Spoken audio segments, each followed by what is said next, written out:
प्रधानमंत्री नरेंद्र मोदी का यूएई दौरा संपन्न। राष्ट्रपति शेख मोहम्मद जायद अल नाहयान के साथ की प्रतिनिधिमंडल स्तर की बातचीत। 3 समझौता ज्ञापनों का भी किया गया आदान प्रदान।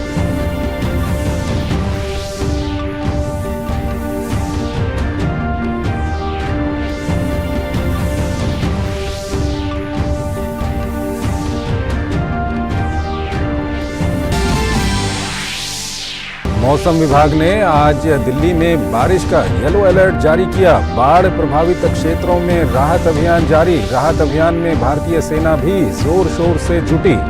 वहीं भाजपा ने कहा, राजनीति की जगह जनहित पर ध्यान दें अरविंद केजरीवाल।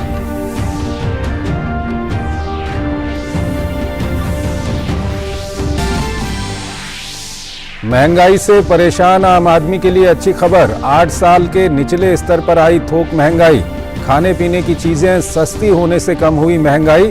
खाद्य, ईंधन एवं विनिर्मित उत्पादों की कीमतें कम होने से जून में थोक मुद्रास्फीति की दर में 4.12% की गिरावट।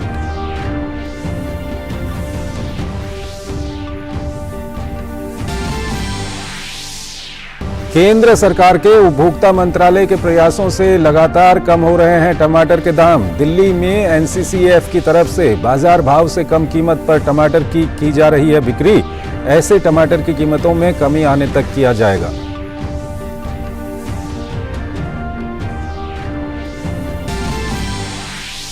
और विंबलडन में साल के तीसरे ग्रैंड स्लैम विंबलडन को आज मिलेगी नई चैंपियन। महिला एकल वर्ग में ऑस जेब्यूर और मार्केता वांड्राउसोवा के बीच मुकाबला जारी।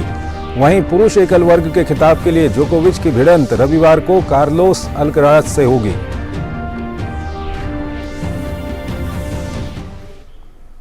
नमस्कार, डीडी न्यूज में आपका स्वागत है। मैं हूं चंद्रशेखर जोशी और आइए सबसे पहले बात करते हैं प्रधानमंत्री की विदेश यात्रा से जुड़ी हुई खबरों की।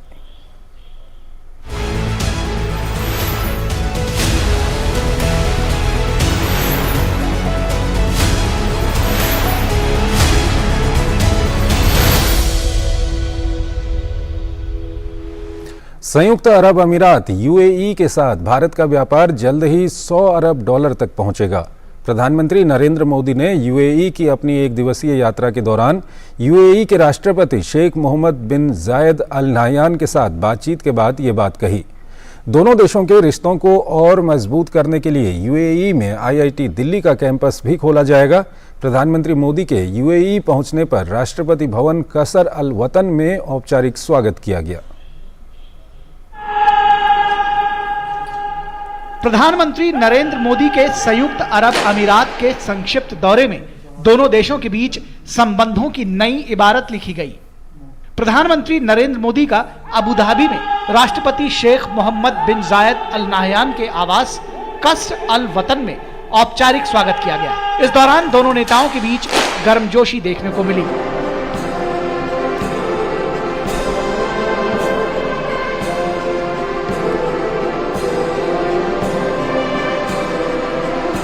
इसके बाद दोनों नेताओं के बीच प्रतिनिधिमंडल स्तर की बातचीत हुई, जिसमें वैश्विक मुद्दों पर सहयोग स्थापित करने जैसे विषयों पर चर्चा की गई। पीएम मोदी ने गर्मजोशी से स्वागत के लिए राष्ट्रपति शेख मोहम्मद बिन जायद अल नाहयान के प्रति आभार व्यक्त किया। उन्होंने दोनों देशों के बीच आर्थिक सहयोग में बढ़ोतरी के लिए भी यूएई की सराहना की। पीएम मोदी और राष्ट्रपति शेख मोहम्मद बिन जायद अल नाहयान की मौजूदगी में दोनों देशों के बीच समझौता ज्ञापनों का भी आदान प्रदान किया गया, जिसमें सीमा पार लेन देन के लिए आईएनआर और एईडी के उपयोग को बढ़ावा देने के लिए स्थानीय मुद्रा भुगतान प्रणाली की स्थापना के लिए भारतीय रिजर्व बैंक और सेंट्रल बैंक ऑफ यूएई के बीच समझौता ज्ञापन शामिल है। इसके अलावा भारतीय रिजर्व बैंक और संयुक्त अरब अमीरात के केंद्रीय बैंक के बीच उनके भुगतान और संदेश प्रणालियों को आपस में जोड़ने पर द्विपक्षीय सहयोग के लिए समझौता ज्ञापन शामिल है। हम भारत के यूपीआई और यूएई के इंस्टेंट पेमेंट प्लेटफॉर्म को आपस में जोड़ने पर बनी सहमति का हृदय से बहुत बहुत स्वागत करते हैं। हमें खुशी है कि सेंट्रल बैंक के मैसेजिंग सिस्टम को भी जोड़ने के लिए काम किया जाएगा। रुपे कार्ड को भी यूएई में लॉन्च करने पर कार्य बढ़ाया गया। यह हमारी डिजिटल टेक्नोलॉजी में मजबूत सहयोग का जीवंत उदाहरण है। पीएम मोदी के इस यात्रा के दौरान अबू धाबी में भारतीय प्रौद्योगिकी संस्थान दिल्ली की स्थापना का भी रास्ता साफ हो गया। दोनों देशों के शिक्षा विभाग ने इस संबंध में एक समझौता भी किया है। Indian Institute of Technology, Delhi, setting up a unit, setting up a campus in UAE. This is important not just from the perspective of our bilateral cooperation in the field of education, but it is also very significant in terms of bringing together the people-to-people ties, strengthening them further. प्रधानमंत्री नरेंद्र मोदी ने COP28 और group CEO of Abu Dhabi national oil company के अध्यक्ष doctor सुल्तान Ahmad Al Jaber से मुलाकात की। इस बैठक का उद्देश्य ऊर्जा क्षेत्र में संबंध मजबूत करना और सहयोग के नए अवसरों की तलाश करना है। उन्होंने जलवायु परिवर्तन से निपटने, मिशन लाइफ और सतत विकास के तरीकों पर विचार विमर्श किया। इससे पहले संयुक्त अरब अमीरात की 5वीं यात्रा पर अबू धाबी पहुंचने पर पीएम मोदी का भव्य स्वागत किया गया। अबू धाबी के क्राउन प्रिंस शेख खालिद बिन मोहम्मद बिन जायद अल नाहयान ने हवाई अड्डे पर प्रधानमंत्री का गर्मजोशी से स्वागत किया। ब्यूरो इनपुट्स के साथ तापस भट्टाचार्य की रिपोर्ट, डीडी न्यूज। शिक्षा मंत्री धर्मेंद्र प्रधान ने कहा है कि आईआईटी दिल्ली का आबू धाबी में कैंपस खोलना भारतीय शिक्षा के अंतर्राष्ट्रीयकरण के बड़े विजन को पूरा करेगा। उन्होंने कहा कि इस कैंपस के जरिए आईआईटी दिल्ली के शिक्षा मॉडल को यूएई में अपनाया जाएगा। इससे वैश्विक स्तर पर भारतीय शिक्षा का प्रसार होगा। गौरतलब है कि प्रधानमंत्री नरेंद्र मोदी की मौजूदगी में आज आईआईटी दिल्ली के आबू धाबी में कैंपस खोलने के लिए एमओयू पर हस्ताक्षर हुए। आज माननीय प्रधानमंत्री जी की उपस्थिति में यूएई के राष्ट्राध्यक्ष की उपस्थिति में एक चुक्ति समझौता हुआ, जिसमें साक्षात हुआ, जिसमें आईआईटी दिल्ली जो देश की एक अत्यंत महत्वपूर्ण एजुकेशनल इंस्टीट्यूशन है, ये आबू धाबी में यूएई सरकार के खर्चे से एक इंस्टीट्यूट बनाया जाएगा। इसमें आईआईटी दिल्ली की एजुकेशन मॉडल को, यानी भारत की आईआईटी एजुकेशन मॉडल को यूएई में अडॉप्ट करेंगे। इसके कारण हमारी नॉलेज की एक्सपेंशन ग्लोबल स्पीयर पे तो पहले आज पास आउट होता था, अभी छात्र अवस्था में भी उसकी शुरू होगी। प्रधानमंत्री नरेंद्र मोदी की यूएई यात्रा के दौरान भारतीय रिजर्व बैंक और सेंट्रल बैंक ऑफ यूएई के बीच समझौते पर हस्ताक्षर हुए हैं। क्या कुछ है खास इसमें, इस पर रिजर्व बैंक के गवर्नर शक्तिकांत दास के साथ हमारे संवाददाता तापस भट्टाचार्य ने विशेष बातचीत की है। आइए आपको दिखाते हैं। भारत और यूएई ने 3 एमओयू साइन किया, उसमें से 2 जो है वो फाइनेंशियल एरिना से हैं, और उस पे बात करने के लिए मेरे साथ इस वक्त मौजूद है RBI governor Shaktikanta Das ji. Sir बताइए किस तरीके से ये ट्रेड फैसिलिटेट करेगा और लोगों के बीच में जो पैसे का जो रेमिटेंस है उसको कितना हेल्प करेगा? पहला जो एमओयू है वो फर्स्ट ऑफ इट्स काइंड, अभी तक रिजर्व बैंक में ऐसा नहीं किया है। भारत से ऐसा एग्रीमेंट किसी कंट्री के साथ अभी तक हुआ नहीं है। ये एग्रीमेंट ये है कि जितने सारे ट्रांजैक्शंस होता है, ट्रेड होता है भारत और यूएई के बीच, वो लोकल करेंसी में उसका सेटलमेंट होगा, यानी कि वो रुपया, रुपी और दिरहम उसमें सेटलमेंट होगा। इसका ये फायदा होगा कि ये कॉस्ट इफेक्टिव रहेगा और सेटलमेंट जो प्रोसेस है वो बस बहुत जल्द से जल्द हो सकता है। और जो भारत के बहुत सारे लोग इधर यूएई में काम कर रहे हैं, जो कि मंथली या सालाना अपने घर पैसा भेजते हैं, जो रेमिटेंस जिसको हम कहते हैं, वो रेमिटेंस भी अभी वो जो है वो लोकल करेंसी में कर सकते हैं। कितना इंपॉर्टेंट है अगर इस तरीके के जैसे यूपीए और इनका जो यूपीआई वर्जन जो है ये भी एक साथ मिल जाता है, और ये शायद बहुत कम जगह पे देशों में ऐसा इस तरीके के हुआ है, शायद सिंगापुर में है और शायद अब यहाँ पे हो रहा है, तो कितना इंपॉर्टेंट है? अभी हम जो कोऑपरेशन एग्रीमेंट आज साइन किया उसमें 3 कंपोनेंट है। पहला कंपोनेंट ये है कि हमारा यूपीआई, भारत का यूपीआई और यूएई का जो सिमिलर सिस्टम, जो फास्ट पेमेंट सिस्टम आईपीपी जिसको कहते हैं, इंस्टेंट पेमेंट प्लेटफॉर्म, दोनों को लिंक किया जाएगा और इंटरऑपरेबल वो होगा। दूसरा कंपोनेंट जो है ये एमओयू जो साइन किया, अगेन कोऑपरेशन एग्रीमेंट अभी डेवलप करने वाले हैं, एक डायरेक्ट मैसेजिंग सिस्टम रखेंगे। हमारा भारत का जो एसएफएमएस, रिजर्व बैंक का जो एसएफएमएस सिस्टम है, एसएफएमएस मैसेजिंग सिस्टम और यूएई का जो मैसेजिंग सिस्टम, उनके बीच डायरेक्ट मैसेजिंग सिस्टम होगा और स्विफ्ट के ऊपर जो डिपेंडेंस है उसका शायद ज़रूरत ना पड़े। और जो तीसरा कंपोनेंट ये है कि हमारा भारत का जो स्विचिंग सिस्टम है, जो यूपीआई का स्विच सिस्टम है और यूएई का जो स्विच सिस्टम है, दोनों को डायरेक्टली हम लिंक करेंगे। इसका फायदा ये होगा कि हमारे देश में जो कार्ड इशू हो रही है और यहाँ यूएई में जो सिमिलर डोमेस्टिक बैंक जो कार्ड इशू करेंगे, इसका जो ट्रांजैक्शन रहेगा वो किसी इंटरनेशनल कार्ड नेटवर्क के द्वारा जाने की जरूरत नहीं, वो डायरेक्ट ट्रांजैक्शन हो जाएगा। ये जो पॉइंट्स हैं एक तरह से मील का पत्थर साबित होगा दोनों देशों के जो ट्रेड रिलेशन है उनको बेहतर बनाने में। कैमरा पर्सन राजेश के साथ मैं तापस भट्टाचार्य, दूरदर्शन समाचार, अबू धाबी। कुछ दिन पहले अमेरिका के सैन फ्रांसिस्को में कट्टरपंथियों द्वारा इंडियन काउंसलेट की बिल्डिंग में आग लगा दी गई थी। इसके विरोध में और भारत के समर्थन में आज अमेरिका के भारतवंशियों ने उसी काउंसलेट के सामने एकता मार्च निकाला।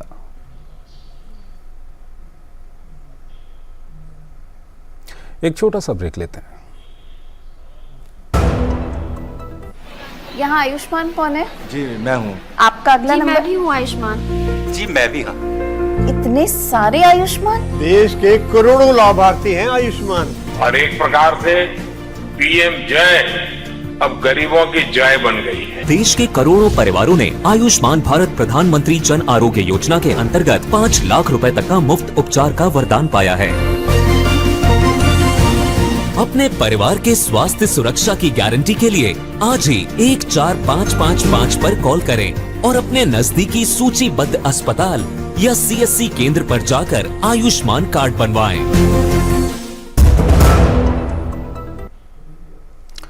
स्वागत है आपका ब्रेक के बाद। देश में थोक महंगाई कम हुई है। थोक महंगाई 8 साल के निचले स्तर पर पहुंच गई है।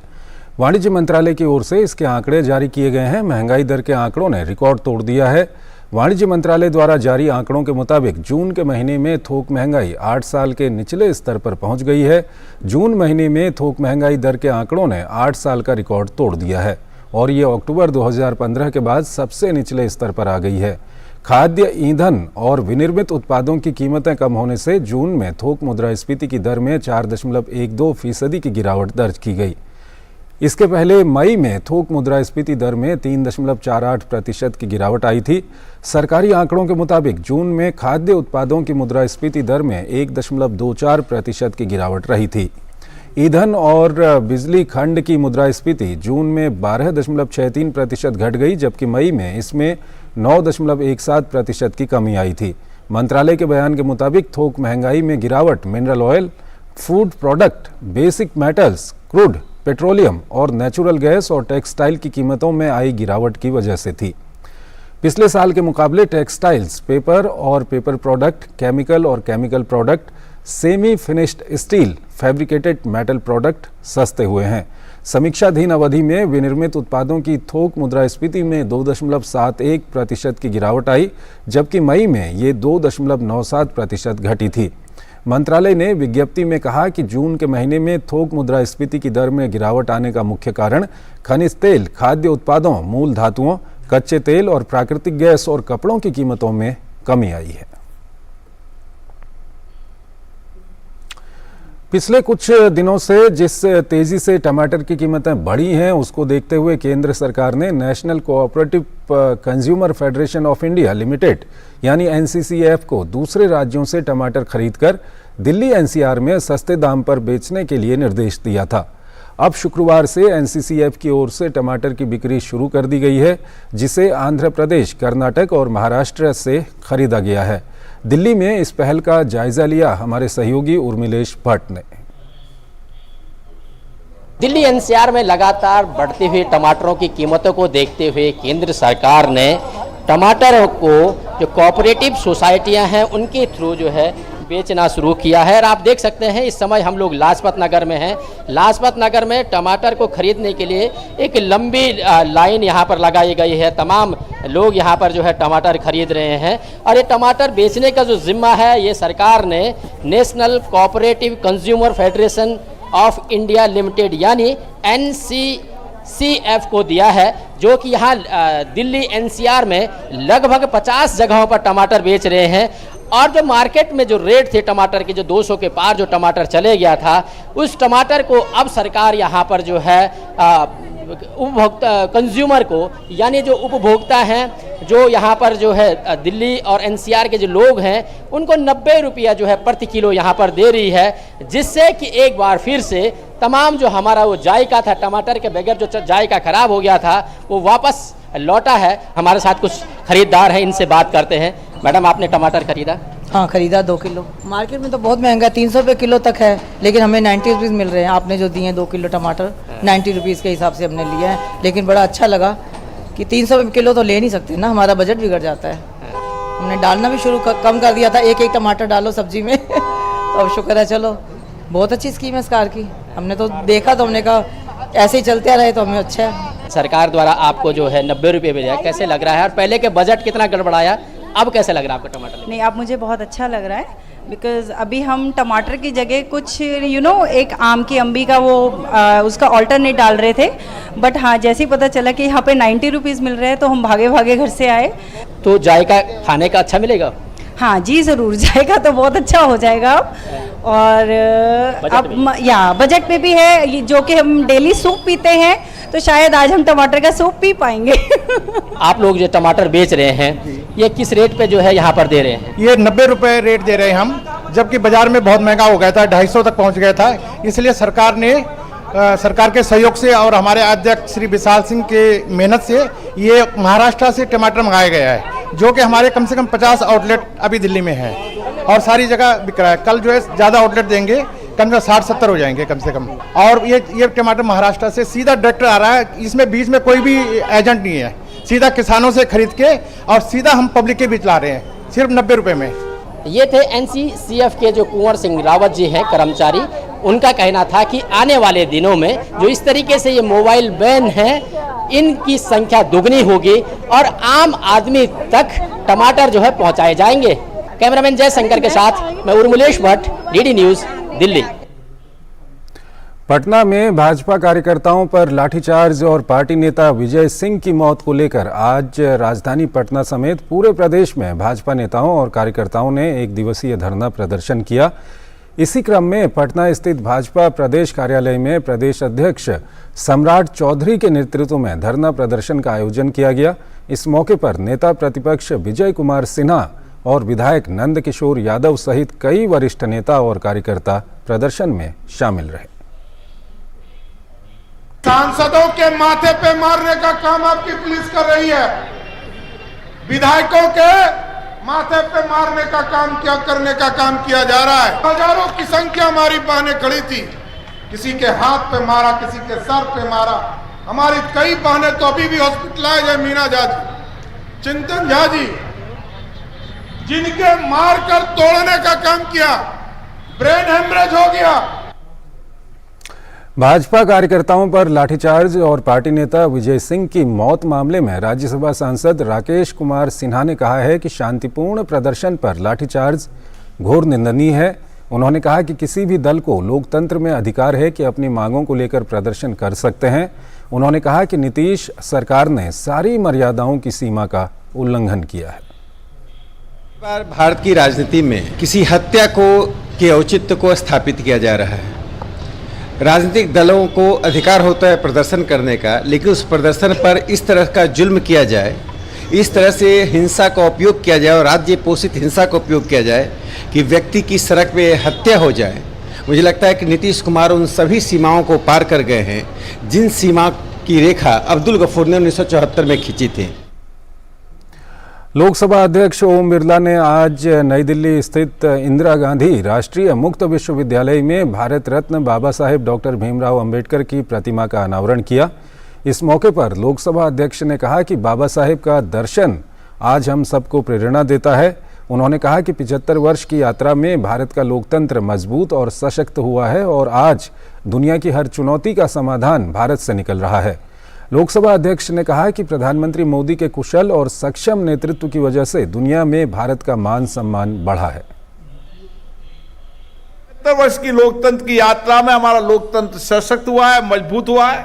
हमने दुनिया के अंदर बताया कि किस तरीके से आजादी के बाद हमने लोकतंत्र के माध्यम से, चर्चा संवाद के माध्यम से भारत में आर्थिक सामाजिक परिवर्तन किए और आज दुनिया के अंदर हमारे कुशल नेतृत्व के कारण ही दुनिया के हर आपदा चुनौतियों का समाधान भारत से निकल रहा है, माननीय प्रधानमंत्री जी के नेतृत्व में निकल रहा है।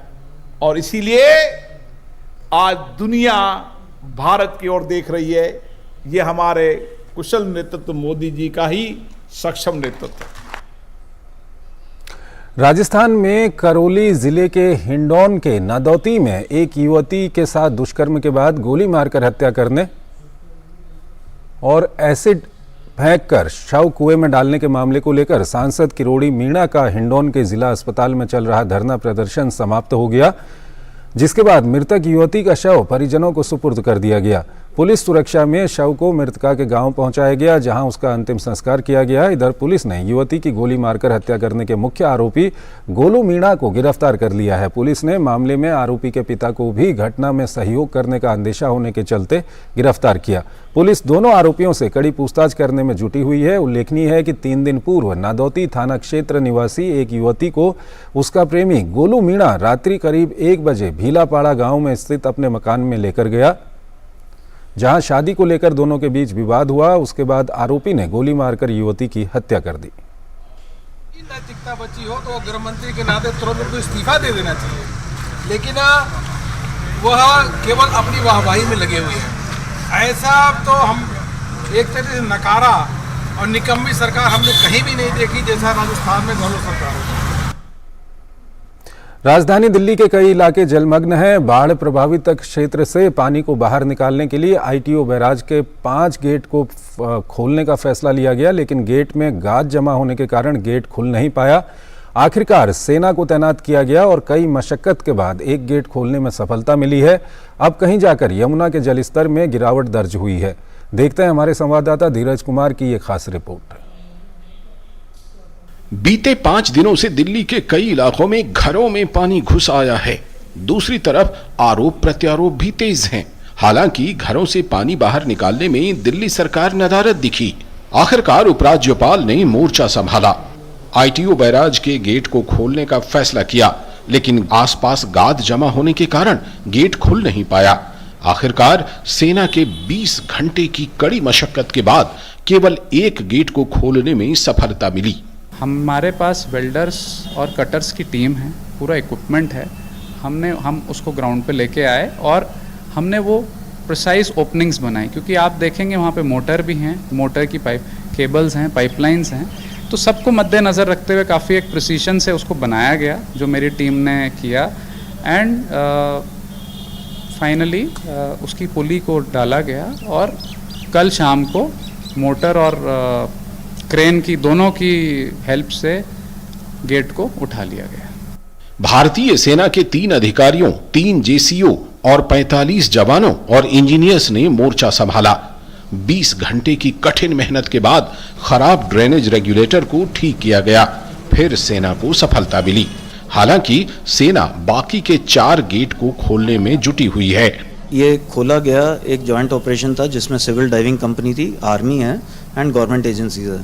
जहाँ के रही नेवी की डाइविंग टीम की बात, हमने इनिशियल असेसमेंट किया, उनके साथ काफ़ी मीटिंग्स की, जो कमर्शियल कंपनी कर रही है उनके साथ एडवाइस दिया। अभी तक जो अपना असेसमेंट था उनके साथ उनका असेसमेंट सुना एंड कोर्स ऑफ एक्शन जो वो कर रहे थे उनकी वैलिडेशन की थी हमने। इन भयंकर हालातों में आईटीओ बैराज के 5 गेट जाम होने की घटना ने दिल्ली सरकार पर कई सवाल खड़े किए हैं, क्योंकि दिल्ली में बाढ़ की संभावनाएं पहले ही जताई जा चुकी थीं। सेना की मुस्तैदी का ही असर है कि दिल्ली में यमुना के जलस्तर में 1 मीटर की कमी आ गई है।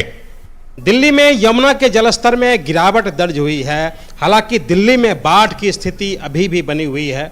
जिन इलाकों में घरों में पानी घुस आया था वहां अभी स्थिति जस की तस बनी हुई है। और इस बीच एक बड़ी खबर आई है कि यमुना का जो बैराज है, वो बैराज का जो गेट है, वो गेट गाद जमा होने के कारण नहीं खुल पाया है। आनन फानन में जो सेना को गेट को खोलने के लिए बुलाना पड़ा है। बताया जा रहा है कि 4 गेट अभी भी खोला जाना बाकी है। कैमरामैन अजीत कुमार के साथ धीरज कुमार, डीडी न्यूज, दिल्ली। भाजपा प्रवक्ता गौरव भाटिया ने दिल्ली में बाढ़ की स्थिति के लिए दिल्ली की आप सरकार को दोषी ठहराया। उन्होंने कहा कि अगर दिल्ली सरकार ने समय पर कदम उठाया होता तो आज जनता ये परिस्थिति नहीं देखती।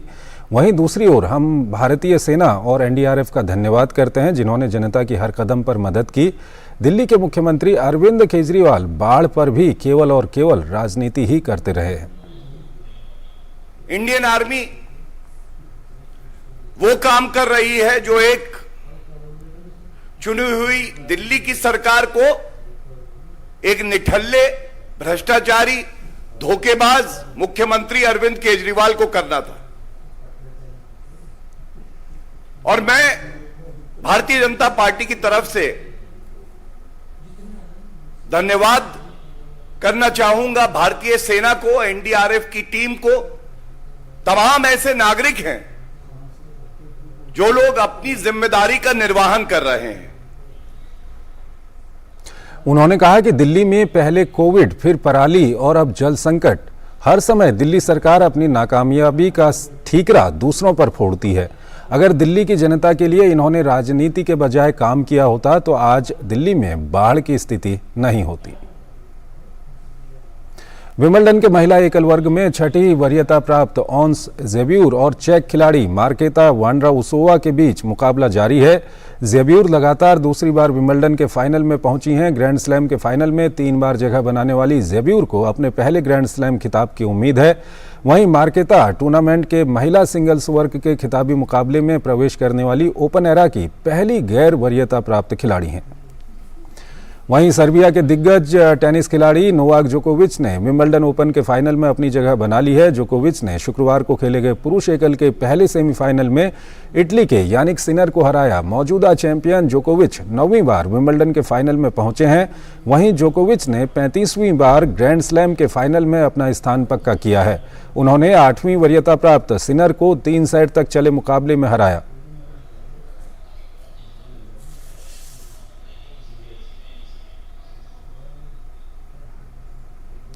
वहीं दूसरी ओर दुनिया के नंबर 1 खिलाड़ी स्पेन के कार्लोस अल्कराज ने रूस के दानिल मेदवेदेव को हराकर फाइनल में जगह बनाई है। अल्कराज ने मेदवेदेव को 6-3, 6-3, 6-3 से हराया। पुरुष एकल वर्ग का फाइनल रविवार को खेला जाएगा। तो इस बुलेटिन में फिलहाल इतना ही। आप बने रहिए डीडी न्यूज के साथ। नमस्कार।